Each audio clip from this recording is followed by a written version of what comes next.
Hey guys, Bradley tuning in. Wanted to post another live video for you you saw it on the title. I want to talk about interest rates in Canada.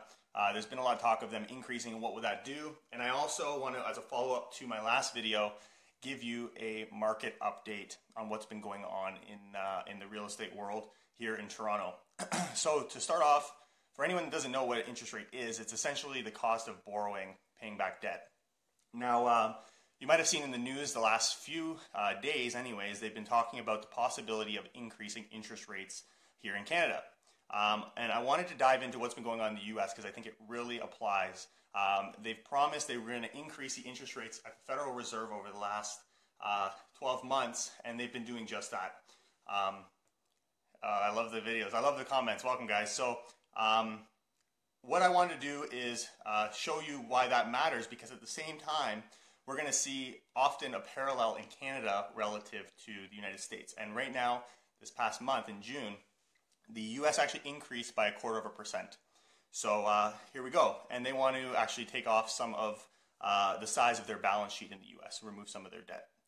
Why? Why did they increase the interest rate? It's because the unemployment rate is low. It's at 4.3%. And now, the Federal Reserve has said they want to continue to increase it. They want to go again one more time before the end of the year. But just kind of looking into it, I'm not an expert by any means, but I'm curious to see where it goes because obviously it impacts us here. The experts seem to suggest that this is the last one for 2017, at least in the United States. So we'll see what happens there. But in Canada, obviously we haven't seen an increase. So what now? So for anyone that's been following or anyone that's kind of in and around the world of interest rates in Canada, they've been talking about doing this for the last few years, but in 2015, they surprised us and they actually decreased the rates because Canada's economy was struggling. So right now we're sitting in about 0.5%.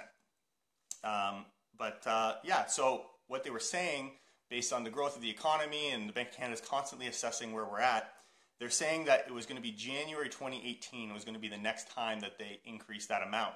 But this is the news in the last few days. They're thinking about doing it as early as next month in July. So obviously this applies. I don't think we're seeing it enough. I think because it does have some serious implications for Canadian homeowners and people looking to get into the market. So I wanted to bring it up as a discussion point before jumping into the market update. But I also, now I'm seeing a bunch of people sitting in the chat room here. I want to leave it with you guys, even after this video is done. Do you guys think that interest rates are going to go up in 2017? If you think they will, I'll get you guys to leave a like. If you think that they're not, if you think it's going to be what they originally predicted in 2018 or later, then I'll get you guys to leave that heart symbol. So it goes by love, but whatever. I know you guys are sending your love no matter what, but jump into those because I'm kind of curious to see what your guys' thoughts are on the time frame for that. And if you want to leave a comment, let me know why you think that. Some people have more opinions than others, but it's cool to hear all aspects of it. So now here's the meat and potatoes. So what's the practical application of the interest rates being increased in Canada? So the first people that are going to be hit are those that are currently on a variable mortgage. So if that's you, or if you've considered historically, people in variable mortgages they save more money over the long term. But if you can't handle the heat of an increase and a sudden change, my suggestion is to fix your mortgage now. And it might not be with the same lender you're with. You might need to shop around to get a better deal.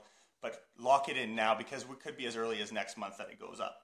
The second side, if you say, you know what, I'm going to ride it out because I want to make in the long term that money that we were just talking about, my suggestion would be to start hitting it now.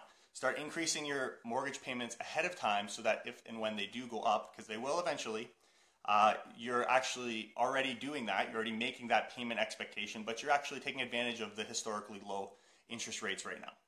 The second group that's impacted is those that have fixed mortgages. So they will also increase.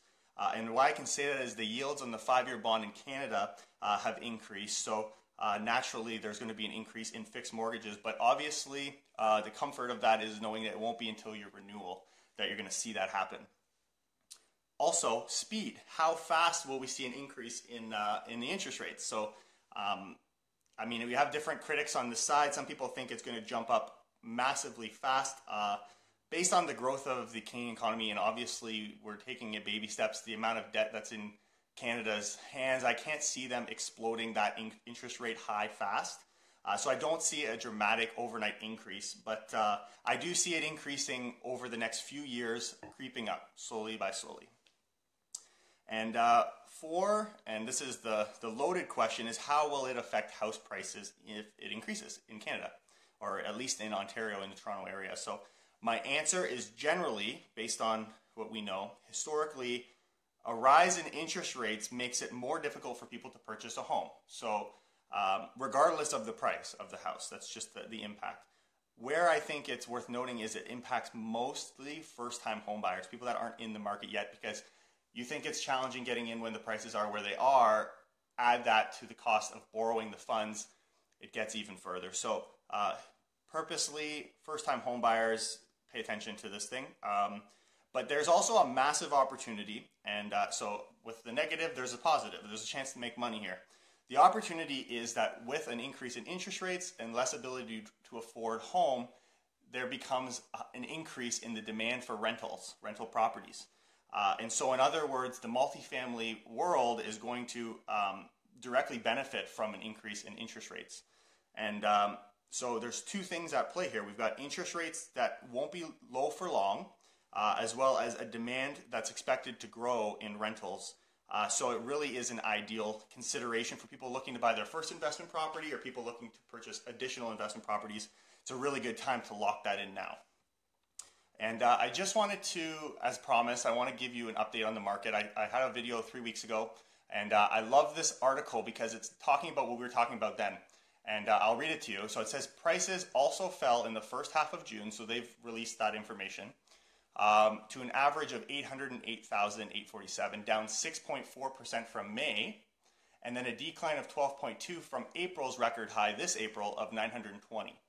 And home prices are still up 6.7% compared to the first half of June last year. However, to the recent declines have not erased over the past year's run-up. So in other words, the growth that we saw from last year to April, we haven't cleared that, but they've decreased. So here's the main takeaways. In the GTA, all property types, in April, we saw an average of 920,791.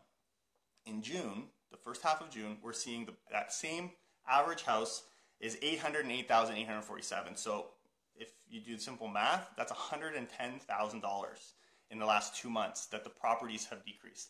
Now I had a video 3 weeks ago that was saying that I'm seeing properties for $100,000 off. I hadn't seen, this is the very first article I'm seeing on the Mass News Network saying, okay, yeah, we're starting to see that there's 100,000 leeway. So the result of last video, my recommendations from that is still unchanged. We have an amazing deal, as much as $100,000 on an average home in the GTA and across the board. So if you're looking to get in, you can lock in those interest rates, at the same time get an amazing deal.